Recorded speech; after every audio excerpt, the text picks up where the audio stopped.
আসসালামু আলাইকুম, আমি ইব্রাহিম। আপনারা দেখছেন লফটি ক্রিয়েশন। আজ আমি আপনাদের মাঝে এই পিএলপি ফাইলটি শেয়ার করব, যার মাধ্যমে আপনারা নির্বাচনী সাদা কালো পোস্টার ডিজাইন করতে পারবেন। এর আগে আমি আরও অনেক পিএলপি ফাইল শেয়ার করেছি, তারই ধারাবাহিকতায় আজকের এই পিএলপি ফাইল শেয়ার করা। এই ভিডিওটি যদি ভালো লেগে থাকে তাহলে অবশ্যই একটি লাইক দিবেন, আর যদি আপনি নতুন হয়ে থাকেন তাহলে আমার চ্যানেলটি সাবস্ক্রাইব করে বেল বাটন অল করে দিবেন। এই ভিডিওতে মোট 6 সংখ্যার পাসওয়ার্ড আছে। আপনাকে যদি ফাইল ডাউনলোড করতে হয় তাহলে এই ভিডিও দেখে 6 সংখ্যার পাসওয়ার্ড সংগ্রহণ করে রাখতে হবে। তো কথা না বাড়িয়ে চলুন ভিডিওটি শুরু করা যাক।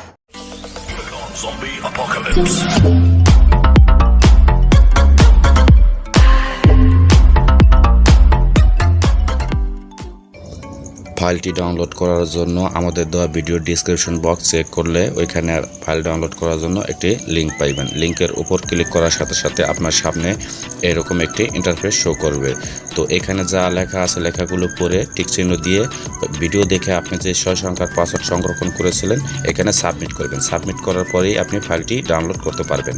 ফাইলটি ডাউনলোড করা হয়ে গেলে আপনি চলে আসুন সরাসরি আপনার মোবাইলে থাকা pixelLab অ্যাপসটি ওপেন করুন। এই pixelLab অ্যাপসটি গুগল প্লে স্টোরে সম্পূর্ণ বিনামূল্যে পাওয়া যায়।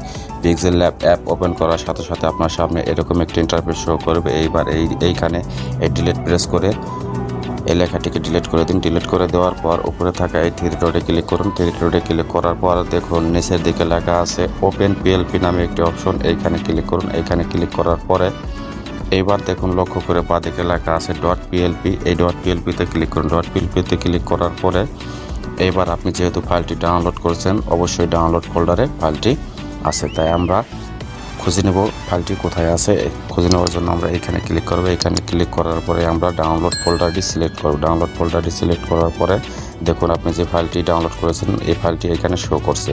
তো এবার আমরা এই ফাইলের উপরে ক্লিক করব। ফাইলের উপরে ক্লিক করার পরে দেখুন দুইটা লেখা আছে। আমরা এবার এইখানে ক্লিক করব ওপেন অনলিতে। ওপেন অনলিতে ক্লিক করার পরে আমরা ওকেতে প্রেস করে দেব। ওকেতে প্রেস করে দেওয়ার পরে আমরা ব্যাক বাটন দিয়ে ব্যাগে চলে যাব। ব্যাগে চলে যাওয়ার পরে আমার পোস্টারটি আপনার সামনে এভাবে শো করবে।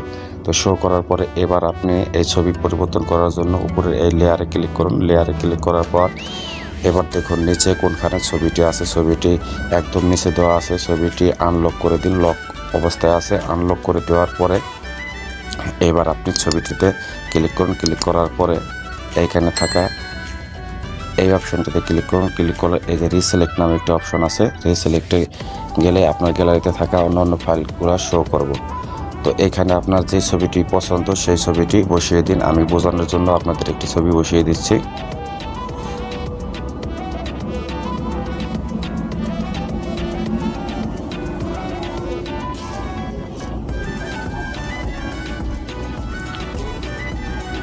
আমি এই ফাইলটি ব্যবহার করব। ফাইলটি একটু বড় হয়ে গেছে, ছবিটা আমরা একটু রিসাইজ করে এইখানে বসিয়ে দিলাম।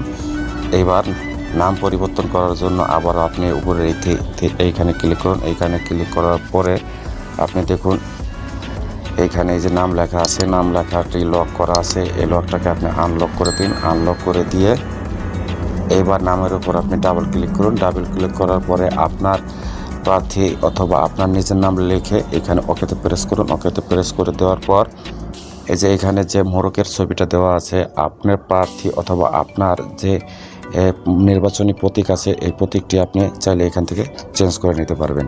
চেঞ্জ করা সব কাজ শেষ হয়ে গেলে আপনি উপরে এইখানে ক্লিক করুন। এইখানে ক্লিক করার পরে এরকম একটা ইন্টারফেস শো করবে। আপনি তারপরে এইখানে ক্লিক করবেন। এইখানে ক্লিক করার পর দেখুন অনেকগুলো লেখা আছে। আপনি একদম নিচে সর্বশেষ আল্টা লেখার উপর ক্লিক করুন। আল্টা লেখার উপর ক্লিক করে দেওয়ার পরে আপনি সেভ টু গ্যালারিতে ক্লিক করুন। বাস ছবিটি আপনার গ্যালারিতে সেভ হয়ে রয়ে গেছে। এই ছিল আমার মূল ভিডিও। ভিডিওটি ভালো লাগলে অবশ্যই আশা করি চ্যানেলটি সাবস্ক্রাইব করবেন, লাইক কমেন্ট শেয়ার করে সাথেই থাকবেন। ধন্যবাদ ভিডিওটি দেখার জন্য। দেখা হবে পরবর্তী নতুন কোনো এক ভিডিওতে।